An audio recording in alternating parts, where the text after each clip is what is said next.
unless people start using that, start reading your documentation and use it on an everyday basis, unless they become really interested, you're just found something that collects dust. Welcome to Process Pioneers, the show that takes a deep dive into the minds of decision makers, key influencers, and process experts who are pioneering the world of everything process. Welcome to another episode of Process Pioneers. Today I have the absolute privilege of sitting down with Alex Esin. He is a business process improvement professional, having spent 15 years of his working career in Russia before coming out to Australia just under 2 years ago to work with a large Australian organisation here. So Alex, thank you so much for joining me. It's a pleasure, Daniel. Thanks for having me. And what I might do to kick us off is I'll pass the ball to you. Maybe if you can introduce yourself and give a brief timeline of how you got into process work. I know everyone's journey is different, and I'd love to hear that brief timeline from then and up until today and the type of work that you're currently doing. Yeah, sure. I'd say I've started in 2008 and started from quite big implementation project, and we were engaged as a process analyst group to support the big business transformation back in Russia in one of the few retail networks. At that moment, the maturity of the approach probably was completely different, and some things that now are happening much quicker these days took us longer back then. I had a chance to stay with the company we were working for, and had a chance to work in completely different roles all around IT and process transformation, from process analyst to business improvement manager for a substream of oil and gas company. Moved to Australia a couple of years ago, now working with perfect company in retail space, and main focus is to deliver new business capabilities through business or technology transformation here in Australia. So far it's more than 15 years in completely different roles, but all of them have in common one thing: it's business, IT, and process transformation. Because I really believe that neither pure IT nor, let's put it this way, we can't imagine any modern project of transformation, any proper way of getting things better and delivering more capabilities without involving IT and process improvements. So that's something that make me passionate about. And so here I am today to share some thoughts around what's happening these days in this area. That's great. And I'd imagine that over the last, since 2008, over the last 12 or so years, you've worked in different organizations at different, I guess you could call it process maturity, levels of process maturity. I'd imagine there'd be some organizations that were using process management or doing process management quite effectively, and then maybe some others that were finding that challenging. Talk to us a little bit about, I guess, if you want to touch on a number of the experiences there, and what, when managing your business processes, when documenting them, when improving them, what has seemed to work well, and then what seems to be the biggest challenges that arise? Yeah, so far I can compare two completely different approaches. What I've seen in certain organizations back in Russia, government or state-owned companies, big ones, derived from ministries.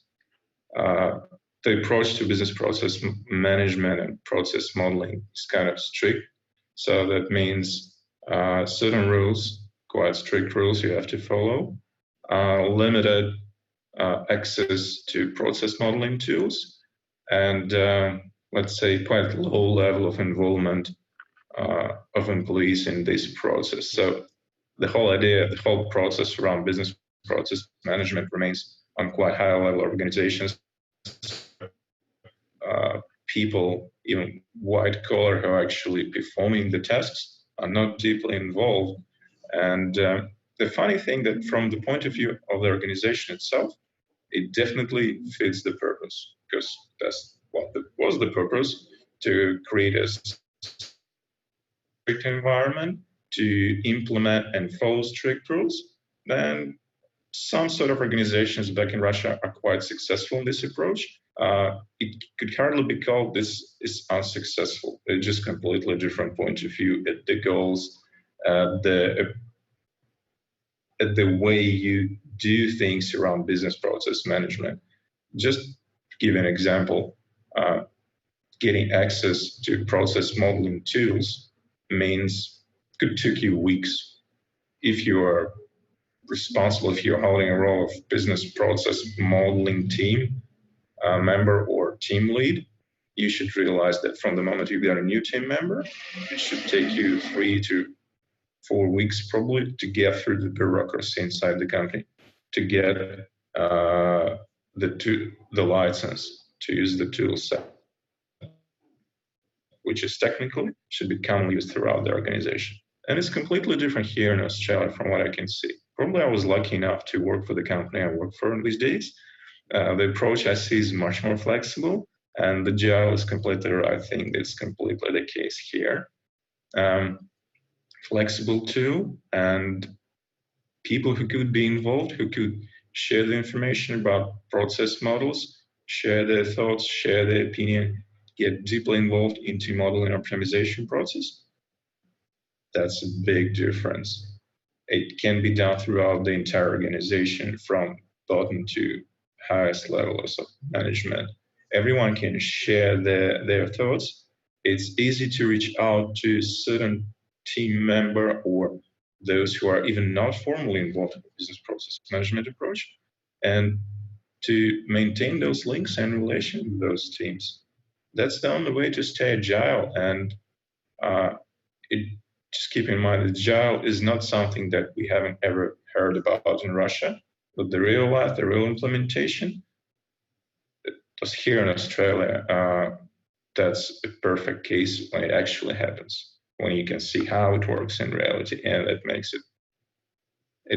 you feel, you should understand, you appreciate this approach, because this is the only way when things are really get done the way you do.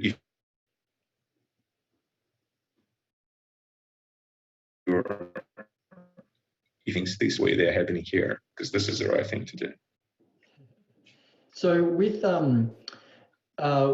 working with the different teams within the organization, I guess one challenge I have heard in talking with some other different people have been that people have this fear that that their value comes from the information that's in their head, or the process knowledge that's in their head. And so sometimes there has been this resistance to process documentation because that person or that team member feels like they are then replaceable or redundant. Has that ever come up in your experience in collaborating and working with teams? Is that something that you can relate to from your experience, or it's something that within the organization you're working with now or previously that's never arisen as an issue?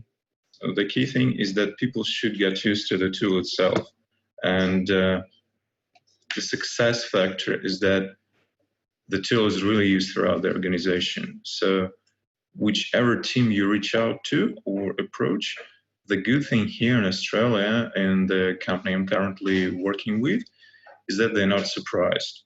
They are ready to go, and even if those guys who you are talking to haven't used the tool itself, they got used to these kind of things, and they appreciate your reaching out to them to get their feedback, because people realize the importance of that. They understand that probably they don't know you in person, but they realize that throughout the organization, during different sorts of projects, We're focusing on optimization of the process. Therefore, we should reach out to different teams to get their feedback from different angles. And people understand that, and it doesn't take them much time to provide you with a very valuable feedback, because this is the culture. This is what they used to do before. It makes perfect sense for them. They are prepared for that. So yeah, and it works perfectly fine. You don't have to explain what are you after. They know that, all right, process modeling is something we are up to. We are focusing on optimization, or it's some new business area we're delivering the project to. Therefore, yeah, we have to connect dots, build and maintain those interfaces with external or existing teams. And those teams are sitting there and they do expect that. And from many points of view, like they say in change management, even if you miss the stakeholder, those stakeholders would not allow you to miss them. So if you forgot to involve any team here, you can be almost sure that at some point of time, this team will reach out to you by themselves because you missed them. You're potentially missing the significant or critical interface for your process consistency. This is how it works here, and this is how it should be.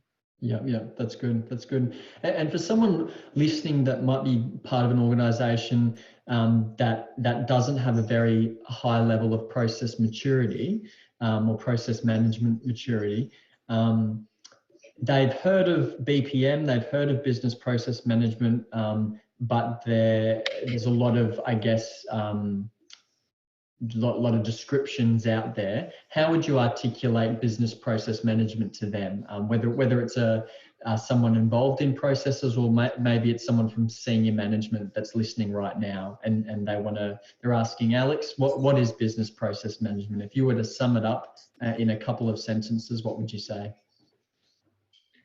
That's the only possible way to, if we put it into one phrase, ensure to be on the same page. And probably I would add on top of that to make the unclear and keep the unclear things clear. This is what I really think is BPM is all about. And just keep in mind that depending on the cycle of the stage, because business process management is a circular process, right? From design through to modeling, execution, and to optimization. It means different levels of organization, different types of stakeholders, focusing on different nuances of them. So, for instance, project teams who are delivering process map as part of the deliverables of the project, particular project or particular activity. They're mostly focused on design and modeling, and they're definitely interested in optimization. But if you think from point of view of business as usual, from the employee, from white or blue collar, or responsible for making things done, getting things done, it's more about execution.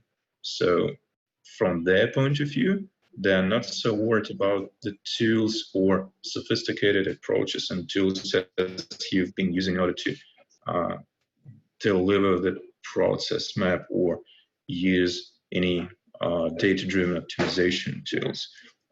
They are most interesting in the things that allows them to be good at execution, means clear ways of working, clear documentation. If you take a perspective from the top manager or department manager, those who are responsible for KPIs,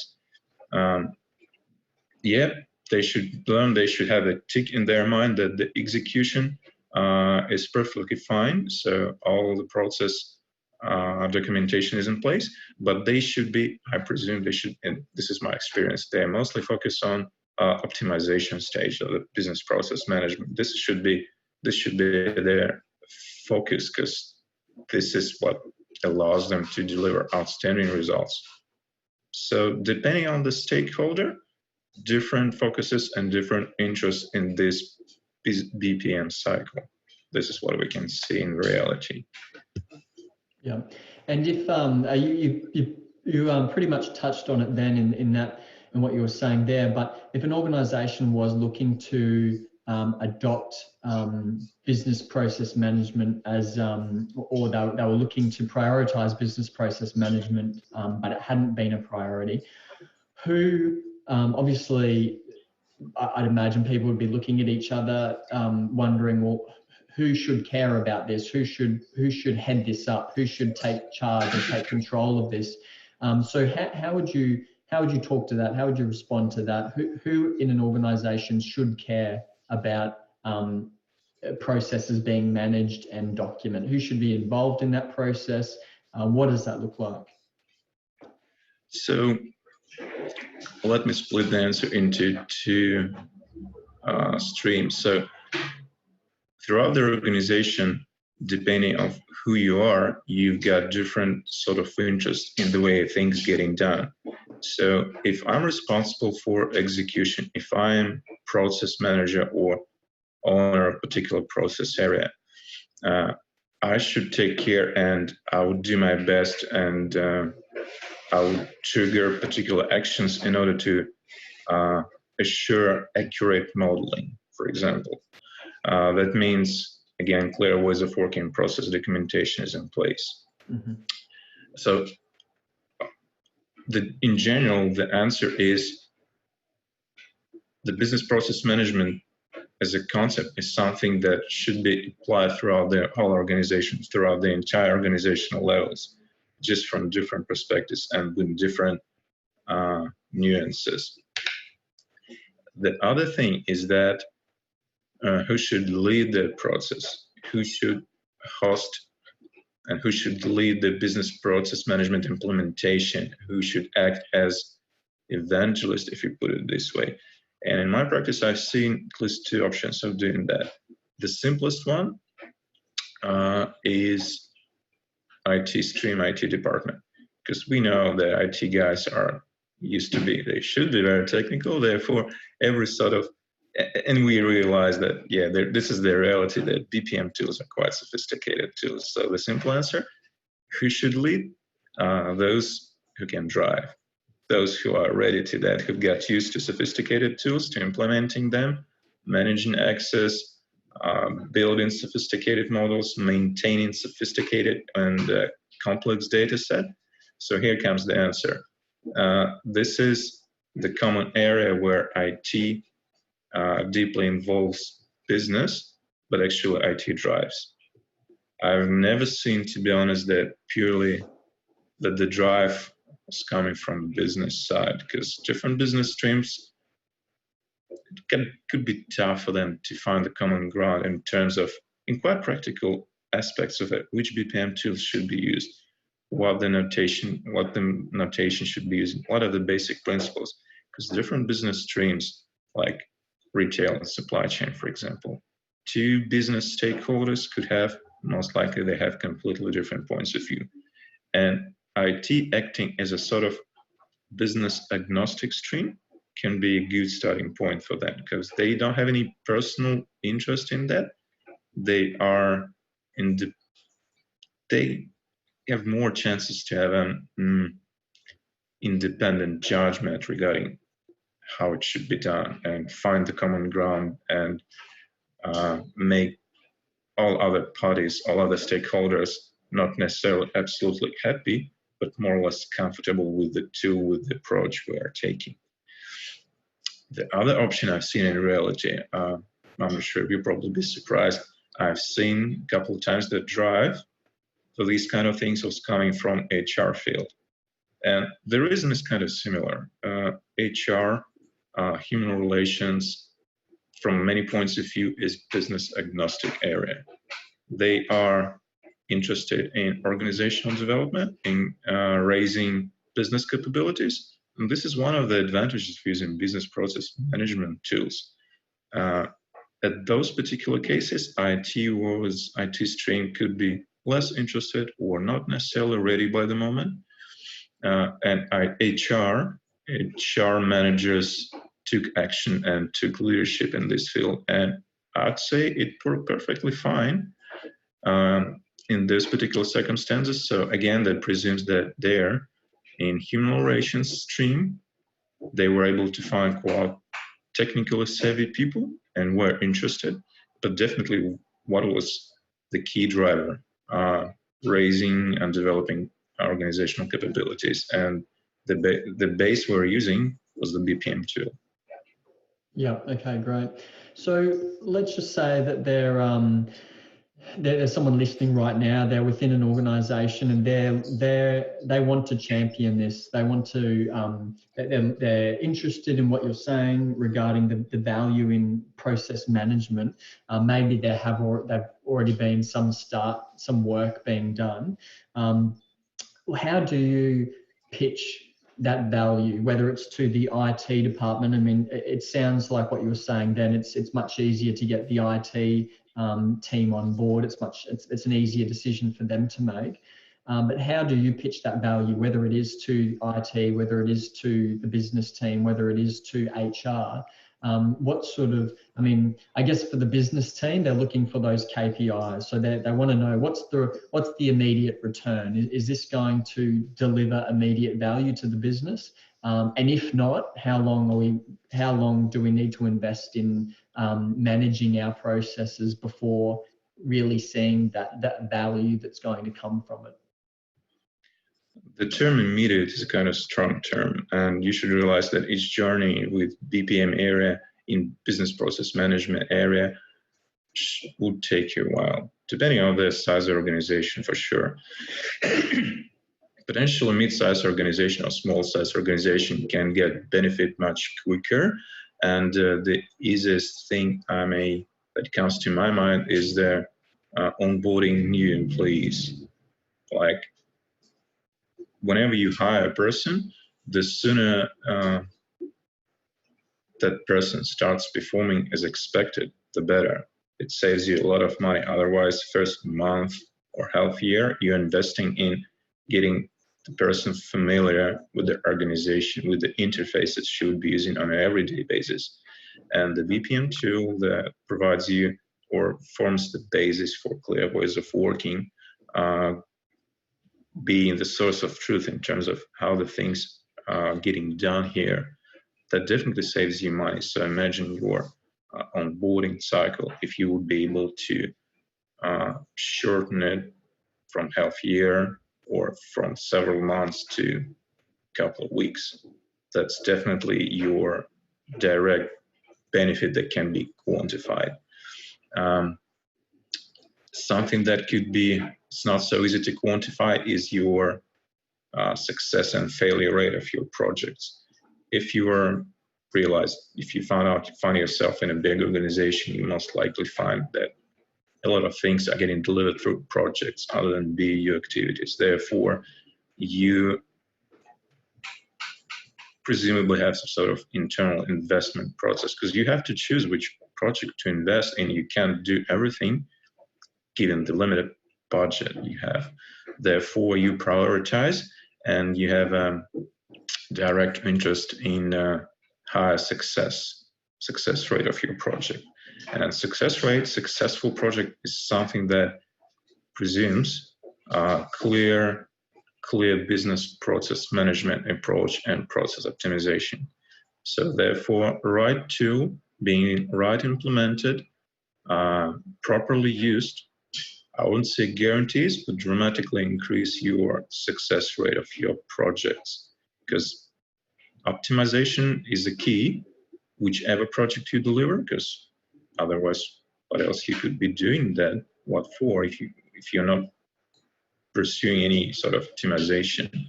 Therefore, proper BPM approach, properly following the cycle, having the right people in place and right tools in place, increase your success definitely, for sure. We've seen this from practice. Great. And I'd imagine there's quite a difference between process documentation or process management and then process optimization or process improvement. In some of the conversations I've had with various people have highlighted to the idea of documenting the processes, but then the processes just sitting there and collecting dust over time and not actually being looked at. So maybe if you want to talk to us about the value or the importance of not just documenting them, which is a good step one, but making those, whether it's incremental improvements to your processes or whether it's radical innovation where you're completely changing a process so it cuts down the time from a 13-day process to a 3-hour process or something like that. But talk to us about why process optimization or improvement is so valuable. Talking about documentation, first of all, my personal observation that what is really critical is keeping the documentation, let's put it this way, customer friendly. So the normal sort of things we all got used to is having a process manual, a thick document that will, as you mentioned, most likely will collect dust on the shelf. That's the reality, that's truth. So what we realize here, what I see here, the good practice, try to put your critical aspects of process and structure into it. Yeah, so be it slide packs, make it user-friendly, make it easier to comprehend and easier to absorb, add illustrations. From some point of view, you may say that's going to be ridiculous, but it's really not, because unless people start using that, start reading your documentation and using it on an everyday basis, unless they become really interested, yeah, you're just performed something that collects dust. And I professionally prefer to avoid those situations because we definitely invest significant effort in creating process manuals. But what's the point of doing that if nobody cares after all? And yeah, the reality is for critical areas, people find it more interesting, more useful to look at something with smaller amount of text and more illustrations. Slide packs for ways of working allows you to create something that focused on a particular task. For example, in an area of interaction of 2 or 3 particular teams. So instead of reading through tens of pages about how the process is working, you can cover a certain area and make it clear for 2 or 3 teams right here, right now. And it's much easier and it works full stop. This is how it should be. In terms of process optimization, that's a very interesting project. Again, my personal observation, the short answer is really depends on the stakeholder. So if you think of sophisticated tools that, for instance, being provided by Six Sigma, something that presumes data modeling, building trends, and proving in figures that everything you suggest or whatever you suggest actually makes things better. If your counterpart, if your stakeholder finds it hard, couldn't absorb it, it simply doesn't work because no one believes you. You can do it 100% right. Your model can be working fine for you and for other guys with the similar level of expertise.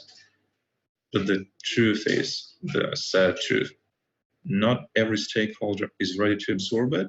And unfortunately, you can't articulate it in an easy to understand manner. Then full stop, doesn't work. No one gets interested. You cannot get them involved. So no commitment. Therefore, improvement that could potentially be done just remains on the paper. Yeah, so we should keep this balance. And before we jump into something that looks promising in terms of optimization or improvement, let's just make sure that the stakeholder who should take a decision, who should make a decision, go, no go, should be fine with that. Because people don't understand. People don't trust the things they don't understand. And this is right. Because at the end of the day, it's their risks. Top managers are responsible for that. You may suggest optimization. If you can't prove it or it's too sophisticated to be easily explained, sorry, mate, not today. That's the reality.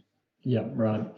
And there'd be some people listening right now that they're within their organization, the buzzword that's flying around at the moment is agile. There'd be a range of definitions of what that means and what that looks like depending on the organization that Agile is being implemented. But talk to us about how Agile can work with process. I guess firstly, your definition or how you would describe Agile, and how that works with process, how they work together, and how you would an organization could still have that Agile methodology but effectively use process management. My personal point of view, how it works for me, from what I could see. Agile, the core idea of being Agile is being flexible. It doesn't mean we shouldn't have plans. We should, but we should be ready to change them on the go. We should be prepared that tomorrow, as the business priorities are changing, we just don't stick to the plans. And the same works for process design or process mapping. At the beginning of the journey, we realized that this is the area we're going to be working on, and delivering this process design for these particular projects. And we do have perfect plans listing process capabilities and up to level 4 in granular level. But as we go, we'll realize the very next day or in a couple of weeks that business has some other pain points. And we should just realize that the first thing we should do should be addressing those pain points right here, right now, as they've been recognized. Yeah. So the simple thing, the practical aspect, we don't just stick to our process design plans, and bigger projects, you can imagine, that takes months to deliver complicated overarching process models. And at the end of the day, they still should be delivered, but on the way through, we should be ready to make steps aside and focus on those particular things that business is really interested in, dive deeper, brainstorm, facilitate quick workshops in order to discuss particular aspects, get things done. And as soon as business feels, we feel more comfortable here, we can move on and get back to our initial plans. Because again, at the end of the day, the whole process scope should be covered, and so be it. Let's do it. Just make it in a flexible manner. Yeah, no, I agree. And obviously in today's climate or currently where whenever you're listening to this podcast or the video right now, we're going through the whole coronavirus, the COVID-19. It's disrupting a lot of things. It's disrupting a lot of businesses. Virgin just went into administration this morning, I think it was. So it's really having a big effect on different organizations at the moment. And for some organizations, on the other hand, it's actually been quite a fruitful season for them because of the current climate. I guess people are still needing the basic necessities, the essentials, and so there are some organisations that are thriving during this time.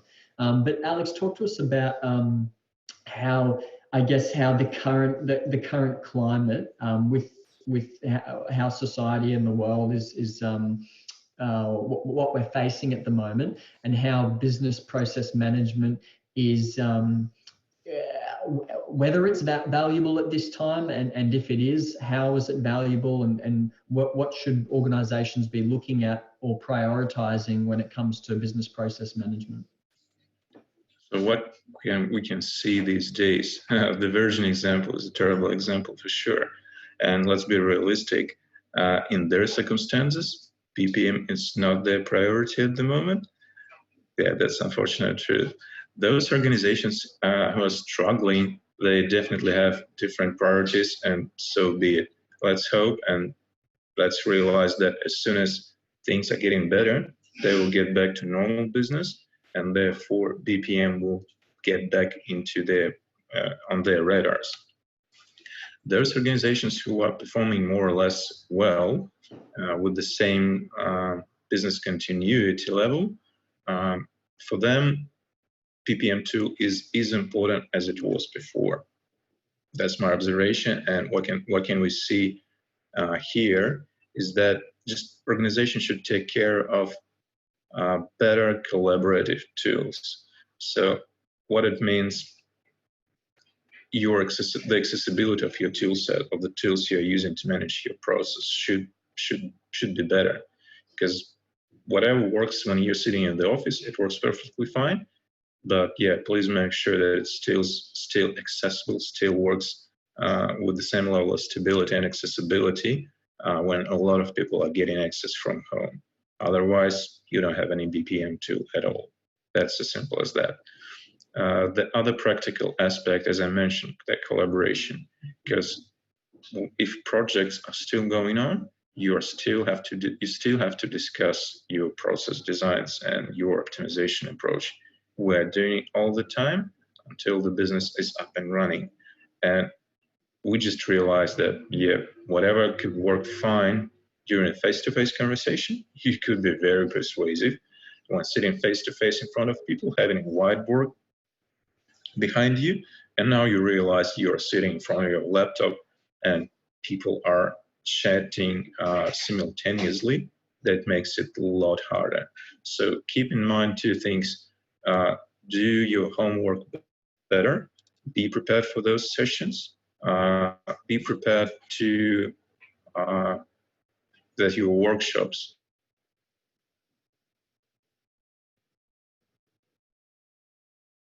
they could be less efficient as face-to-face conversation. That's the reality. It doesn't hold us from doing things. It's still very valuable, and I personally don't see any decrease in terms of value we provide for teams, for business. Just current circumstances, the quarantine makes it a bit or significantly harder, depending on the project or business we're working with, but it still works fine. Just pay more attention into it and be prepared to few technical obstacles. Yeah, no, that sounds good. I think that is something that's probably one of the biggest challenges at the moment is everyone's working from home, you know. So what one particular organization I've been talking with, all of a sudden business process management has jumped to the top of their priority list because they're realizing, hang on a second, we're not all in the one space anymore. We can no longer have these conversations just in the office. Everyone's working from wherever they're working from all over the place in their individual little home studies. How do we know what they're doing? How can we track that? How can we ensure that everyone is following the same process? And I guess, as you mentioned, when you gave us that definition for BPM, making everything clear. Is there clarity around what everyone's doing, the processes that they're following, as particularly during this season? Because at the moment we don't have an end in sight, so to speak, at the moment.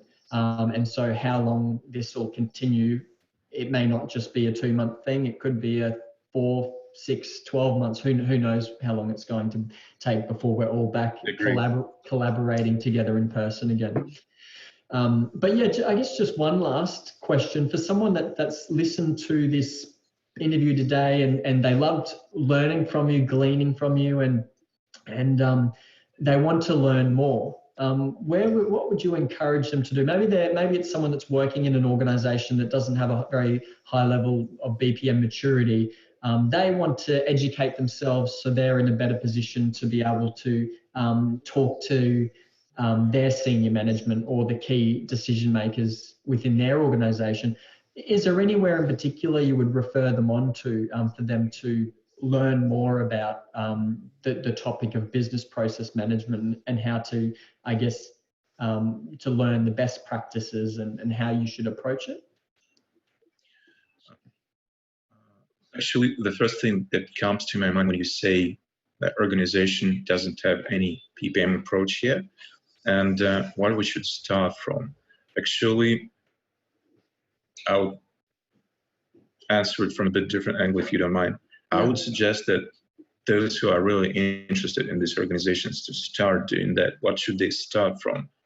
The sooner they get to practice, the better. So investing time and effort in familiarizing yourself with the concepts is definitely valuable. It's something that should happen in the background. Take it offline. But in order to start doing that, really consider incorporating the process management approach into your projects. If you do have projects, this is a perfect starting point, because it's much easier to justify costs to incorporate those business process management related tasks into it. If you haven't considered process modeling or process